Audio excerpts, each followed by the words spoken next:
안녕하세요, 여러분. 건강하게 놀자 메디플레이입니다.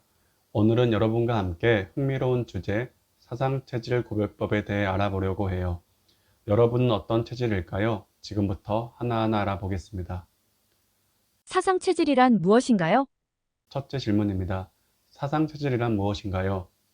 사상체질 많이 들어보셨나요? 이 체질은 동양의학에서 개인의 체질을 네 가지로 분류하는 방법입니다.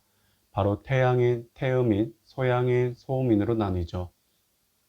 이 개념을 만든 사람이 바로 이재마 선생님이에요. 이재마 선생님의 이야기는 정말 흥미롭습니다. 그의 호는 동무로 이는 동방의 무인이라는 뜻을 가지고 있는데요. 실제로 이재마 선생님은 1875년 39세의 나이에 문과에 합격하고 나서 스스로 동무라는 호를 지었다고 합니다. 이재마는 1894년 58세의 나이에 사상의학서인 동의수세보원을 완성했는데요. 흥미롭게도 그는 1875년부터 1898년까지 계속 간직에 있으면서도 진료와 의학 연구를 게을리하지 않았습니다. 생각해보면 이재마 선생님은 요즘으로 치면 장교로 근무하면서도 진료와 집필을 병행한 셈이죠.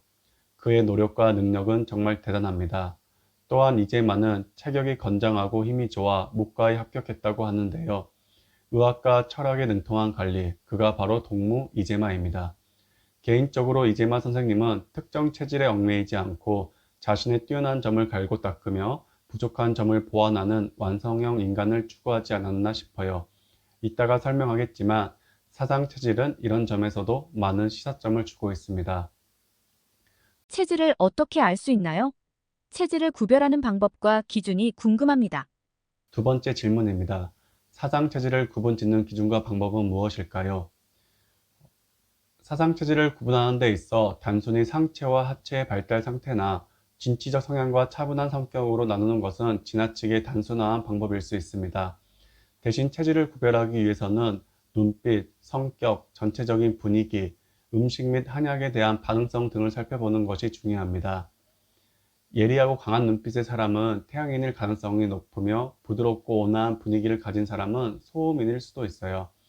태양인은 독립적이고 도전적이며 태음인은 점잖고 내성적입니다.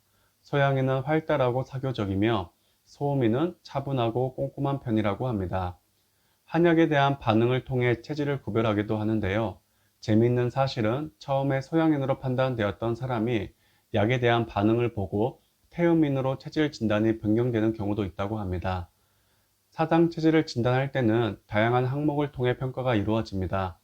여기에는 수면, 식욕, 소화 상태, 대변, 소변, 땀, 한기와 열기 등의 설문이 포함됩니다. 이러한 요소들은 각 체질의 특성을 파악하는 데 중요한 단서가 됩니다.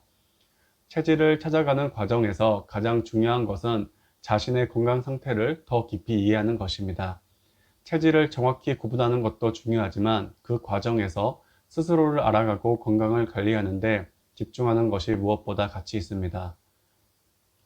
체질을 네 가지로 단순화한 경향에 대한 비판이 있는데, 체질을 구별하기 애매한 경우는 어떻게 구별하나요? 세 번째 질문입니다. 사상 체질을 단순화한 경향에 대한 비판이 있는데 애매한 경우는 어떻게 구별하나요? 사상 체질을 네 가지로만 분류하기에는 단순화한 경향이 있다는 비판도 있습니다. 외형적 특징이나 성격이 애매할 때는 어떻게 해야 할까요? 이럴 때는 종합적인 평가가 필요합니다. 문진입니다. 여러 질문을 통해 건강 상태와 생활 습관을 파악합니다. 그리고 맥진이라고 하는데요. 맥박을 체크하여 내부의 에너지 상태를 분석합니다. 또 신체 검사를 통해 외형적인 특성과 체형을 종합적으로 고려합니다. 재미있는 점은 색의 삼원색이 빨강, 노랑, 파랑이지만 이를 통해 무지개색이 나오듯이 사상 체질의 네 가지 유형을 단순히 하나의 타입으로 묶는 것보다 경향성으로 보는 것이 더 바람직하다는 것입니다. 각 체질이 겹치는 부분이 존재할 수 있음을 이해하고 그에 맞는 개인 맞춤형 접근을 해야 한다는 것이죠. 또한 시간에 따른 변화를 관찰하면서 체질별로 조절된 생활 습관을 적용하여 반응을 살피는 것도 방법입니다. 결국 체질은 단순한 분류를 넘어 개인 맞춤형으로 접근해야 한다는 것이죠. 사상 체질은 변할 수 있나요? 네 번째 질문입니다. 사상 체질은 변할 수 있는가? 사상 체질은 상황과 특성에 따라 변화할 수 있다고 보시나요? 아니면 타고난 체질은 변화할 수 없는 성질일까요? 이 질문에 대한 답은 기본적으로 타고난 체질로 볼 수 있다는 것입니다. 그러나 생활 환경, 스트레스, 식습관에 따라 일시적인 변화는 있을 수 있습니다. 환경 요인, 계절이나 기후 변화에 따라 다른 체질의 특성을 보일 수 있습니다. 또한 심한 스트레스 상황에서는 평소와 다른 성향이 나타날 수 있습니다. 우리는 사람을 네 가지 유형의 타입으로 묶는 것이 나의 건강과 사람을 구별하는 기준이 생겨서 편하겠지만, 이제마 스스로가 타고난 점을 키워나가고 부족한 점을 보완해서 완성되어 가는 인간, 건강하고 행복한 인간을 추구했듯이 우리도 나의 체질이 네 가지 유형의 체질 중 어디에 해당되는지 찾아가는 과정에서 나의 건강을 알고 부족한 점을 보완해서 더 행복하고 건강한 삶을 찾을 수 있지 않을까요?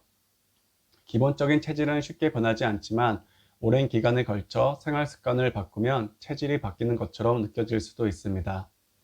아이의 체질은 부모의 체질에 영향을 받나요? 다섯 번째 질문입니다. 아이의 체질은 부모의 체질에 영향을 받나요? 아이의 체질은 부모의 체질에 영향을 받는다는 말이 있던데 이게 사실인가요? 체질은 대개 유전되는 경향이 있는 것이 사실입니다. 따라서 부모님이 태음인이거나 소음인일 경우 자녀들도 태음인이거나 소음인일 확률이 높은 편이라고 합니다. 그러나 이것은 유전적 경향성을 말하는 것이지 흔히 말하는 유전 법칙을 뜻하는 것은 아닙니다. 유전적 경향성은 체질은 부모로부터 유전될 가능성이 있지만 이는 반드시 모든 자녀가 부모와 동일한 체질을 가질 것이라는 것을 보장하는 것은 아닙니다. 환경적 요인은 생활 습관, 식습관, 스트레스 등의 환경적 요인도 체질 형성에 중요한 역할을 한다는 것입니다. 따라서 같은 가족이라도 각기 다른 체질을 가질 수 있다고 보는 것이 환경적 요인입니다. 일반적으로 부모의 체질과 자녀의 체질이 동일한 경우가 많지만 반드시 그렇지는 않을 수도 있습니다. 이는 개개인의 고유한 발달 과정과 생활 환경에 따라 달라질 수 있기 때문입니다. 결론적으로 부모의 체질은 자녀에게 영향을 미칠 수 있는 중요한 요소이지만 다양한 요인을 고려하여 자녀의 체질을 이해하는 것이 중요합니다. 이를 통해 자녀의 건강 관리를 더욱 효과적으로 할 수 있습니다. 오늘은 이렇게 사상 체질에 대해 알아보았습니다. 재미있는 사실은 이재마 선생님께서 자신의 체질을 수정 보완해서 행복하고 완성된 인간의 모습을 추구했듯이 어쩌면 체질을 쉽게 구별하지 못하는 사람은 자신의 부족한 점을 보완하고 뛰어난 점을 갈고 닦은 완성된 인간이지 않을까 싶습니다. 역설적이게도 체질을 구별하기 힘든 사람이 뛰어난 사람이지 않을까라는 것이 저의 생각입니다. 혹여 누군가가 여러분께 태음인인지 소양인인지 너무 헷갈려 이러면 나는 어쩌면 내 부족한 점을 갈고 닦아서 내가 좀 구별하기 힘든 사람이어서 더 훌륭한 사람을 추구하고 있지 않을까라는 생각도 하면 여러분에게 도움이 될 것 같습니다. 감사합니다. 오늘 정보가 도움이 되셨다면 좋아요와 구독 부탁해요. 그럼 다음 시간에 더 재미있는 주제로 찾아뵙겠습니다. 안녕.